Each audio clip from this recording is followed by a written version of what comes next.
नमस्कार दोस्तों, स्वागत है आप सभी का एक बार फिर से मेरे चैनल द बुद्धा ब्रेन में।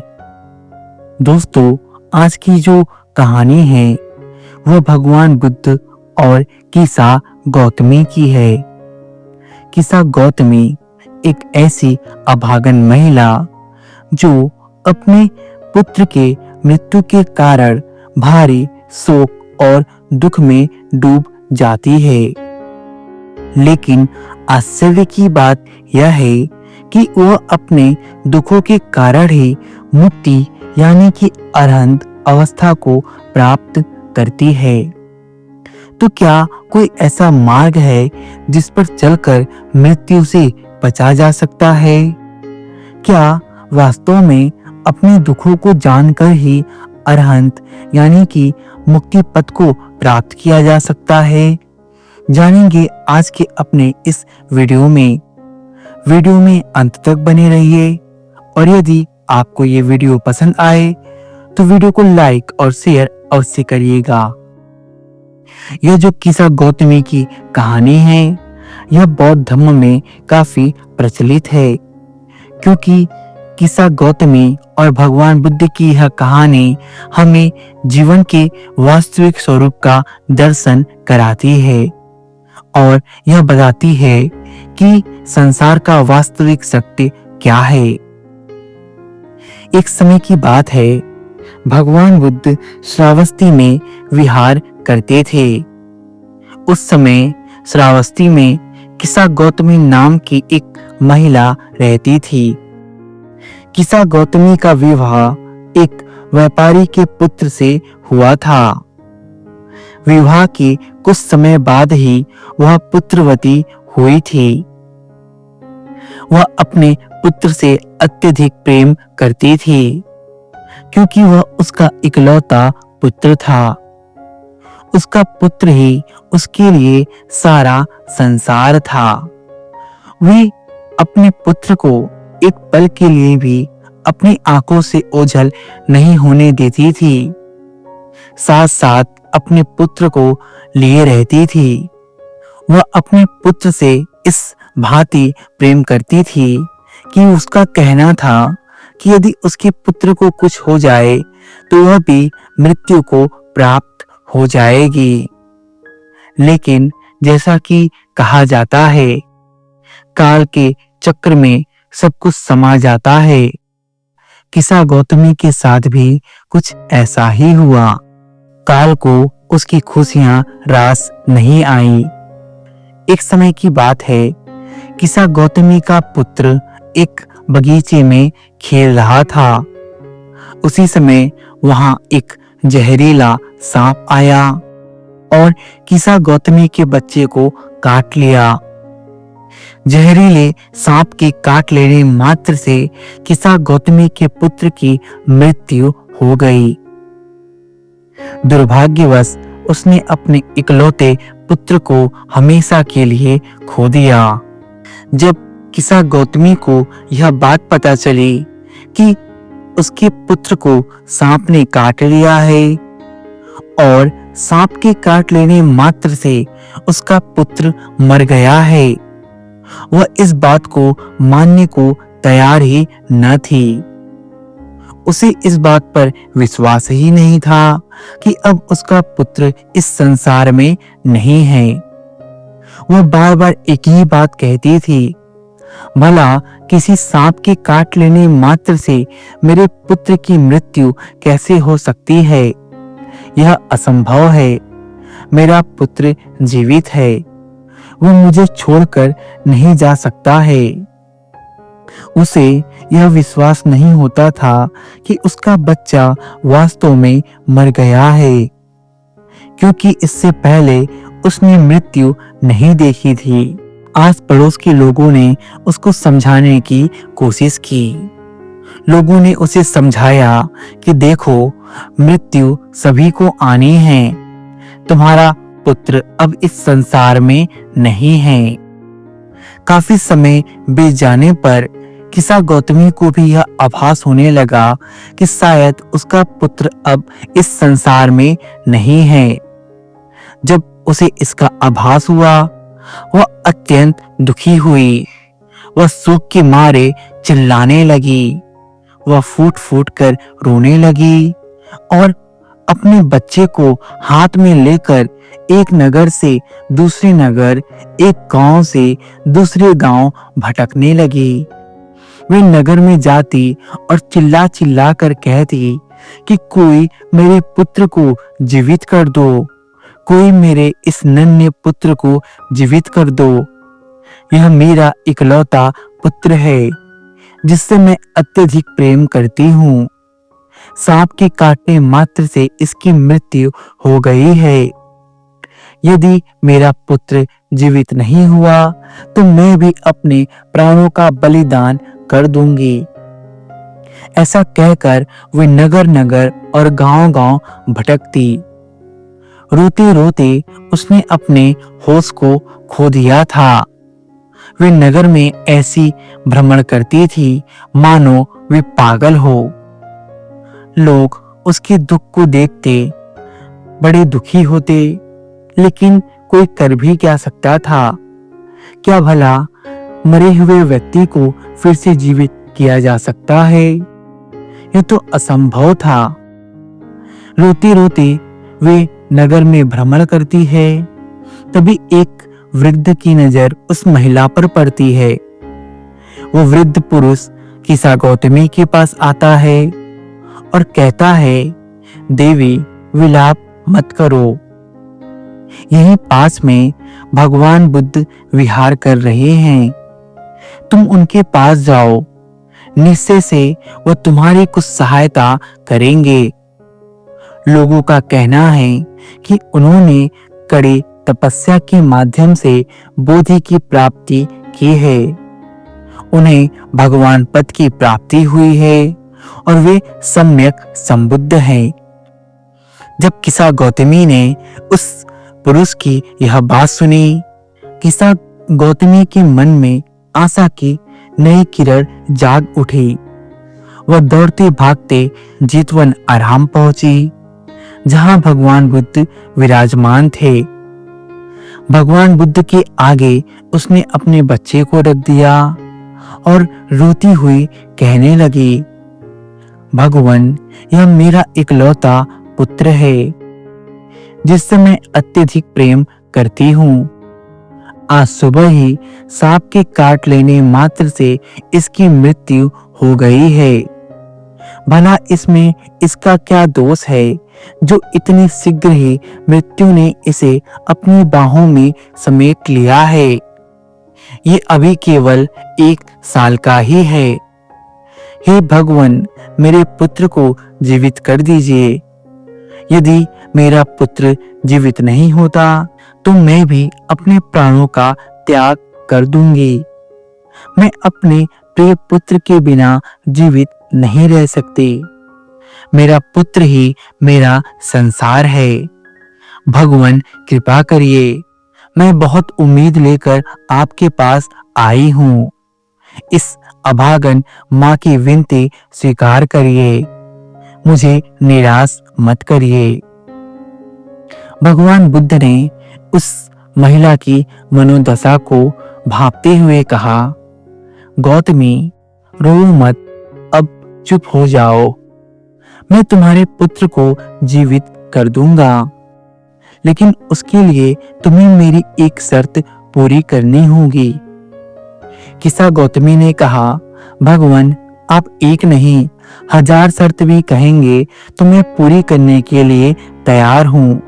बस आप मेरे पुत्र को जीवित कर दीजिए। बुद्ध ने कहा, 1000 शर्त नहीं, तुम केवल मेरी एक शर्त पूरी करो।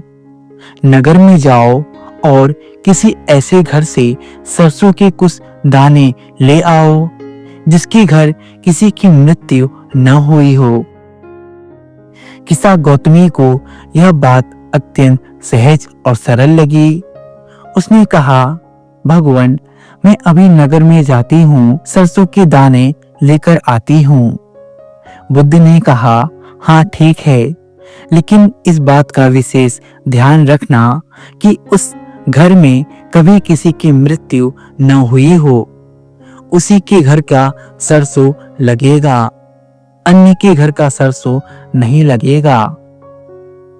मन में आशा लिए अपने बच्चे को हाथ में ले दौड़ती हुई किस्सा गौतमी वापस नगर में गई।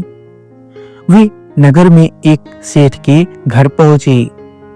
दरवाजा खटखटाया तो सेठ अंदर से बाहर निकला।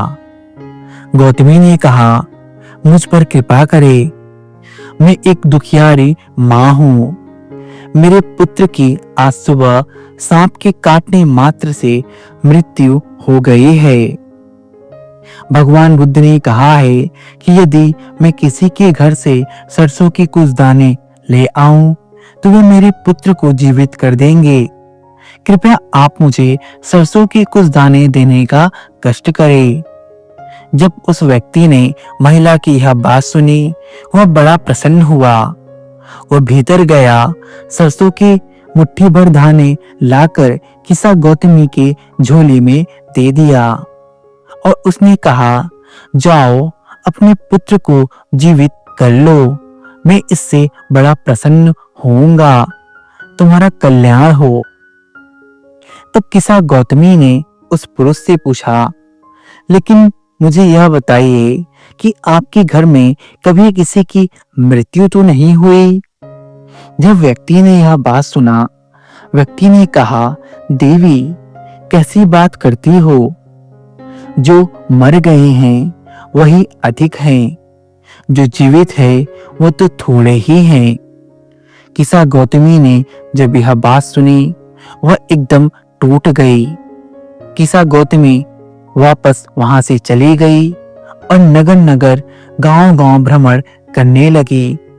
वे सबके घर जाती, सरसों के दाने मांगती और सबसे यही प्रश्न करती कि आपके घर में कभी किसी की मृत्यु तो नहीं हुई? सब किस्सा गौतमी को एक ही उत्तर देते थे कि जो जीवित है वे थोड़े ही हैं, जो मर गए हैं वो अत्यधिक हैं। किस्सा गौतमी सुबह से लेकर शाम तक नगर में भटकती रही, लेकिन उसे एक घर भी ऐसा नहीं मिला जहां किसी की मृत्यु न हुई हो। अंत में संध्या हो चली थी। किस्सा गौतमी अत्यधिक थक चुकी थी। अब उसे सत्य का बोध होने लगा था। किस्सा गौतमी अपने पुत्र को लेकर एक नदी के किनारे बैठती है। बैठकर वह यह सोचती है कि अब वह क्या करे, अब वह अपने बालक को कैसे जीवित कर पाएगी। लेकिन उसे इस बात का बोध हो गया था कि मृत्यु सभी के लिए है। थकी हारी किस्सा गौतमी संध्या के समय वापस बुद्ध विहार जाती है। भगवान बुद्ध के पास पहुंचकर वह अपने बालक को भगवान बुद्ध के चरणों में रख देती है और नतमस्तक होकर एक ओर बैठ जाती है। एक ओर बैठकर किस्सा गौतमी कहती है, भगवान, मैं समझ चुकी हूँ वो जो आप मुझे समझाना चाहते थे। तब बुद्ध ने बड़े ही मधुर वचनों में किस्सा गौतमी से कहा, गौतमी, विलाप मत करो। क्या मृत्यु केवल तुम्हारे पुत्र को आई है या फिर ये सभी के लिए है? गौतमी ने बड़े ही मधुर वचनों में कहा, भगवान, सभी के लिए है। तब बुद्ध ने उसे उपदेश दिया। बुद्ध ने कहा, गौतमी, जो कुछ उत्पन्न होता है वह विनाश को प्राप्त न हो, ऐसा हो ही नहीं सकता। जब से मनुष्य जन्म लेता है, मृत्यु साए की तरह उसका पीछा करने लगती है। सभी प्राणियों का सफर जन्म से लेकर मृत्यु तक ही होता है। संसार में ऐसी कोई औषधि या दवा नहीं है जिसे लेकर मनुष्य मृत्यु से बच सके। मृत्यु अटल है और शाश्वत है। इससे बचने का कोई मार्ग नहीं है।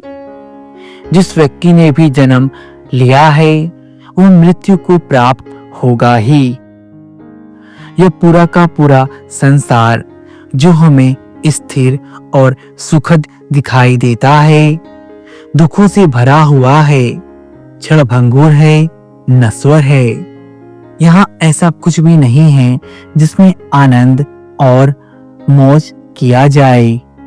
यह संसार दुख का ही एक रूप है। इसीलिए विलाप मत करो, अपनी आंखें बंद करो, अपनी सांसों पर ध्यान दो और जानने का प्रयास करो कि वास्तव में संसार है क्या, मृत्यु है क्या। किसा गौतमी ने अपनी आंखें को बंद की और धीरे धीरे वह अपनी सांसों के साथ अपने अंतर में समाती चली गई। एक ऐसा मौन जहां कुछ भी नहीं था। थोड़ी देर बाद किसा गौतमी ने अपनी आंखें खोली और कहा, भगवान, मैं आपका शुक्रिया अदा करती हूँ जो आपने मुझे सत्य से रूबरू कराया है। वास्तव में यह संसार जो सुखद दिखाई देता है, दुख और पीड़ा का क्षणभंगुर खेल है। यह संसार नश्वर है। जो उत्पन्न होता है वह विनाश को प्राप्त होता ही है। मृत्यु सभी के लिए समान है। इससे न कोई बचा है न कोई बचेगा। तब बुद्ध ने कहा, गौतमी, जो व्यक्ति इस बात को स्वीकार कर लेता है कि मृत्यु ही इस संसार का वास्तविक सत्य है, वह अपने जीवन के राग, द्वेष, मोह, लोभ और क्रोध के बंधनों से मुक्त हो जाता है। जो व्यक्ति इन बंधनों से मुक्त हो जाता है वह संसार के भवसागर से छूट जाता है। जो संसार के भवसागर से छूट जाता है वह अरहंत यानी कि मुक्ति रूपी निर्वाण को प्राप्त करता है। किसा गौतमी ने कहा, भगवान, मैं आपकी शरण ग्रहण करना चाहती हूँ। मुझे अपना शिष्य स्वीकार करे। मैं भी आपके बिछुड़ी संग में सम्मिलित होना चाहती हूँ ताकि मैं भी अरहंत और निर्वाण पद की प्राप्ति कर सकूं। भगवान बुद्ध ने कहा, तेरा मंगल हो। तब किसा गौतमी जाती है, शमशान में अपने बच्चे का अंतिम संस्कार करती है और वापस जेतवन विहार आती है और वह एक बौद्ध भिक्षुणी बन जाती है। कुछ समय अपने निरंतर ध्यान और साधना करने के अभ्यास से वह अरहंत पद को प्राप्त करती है।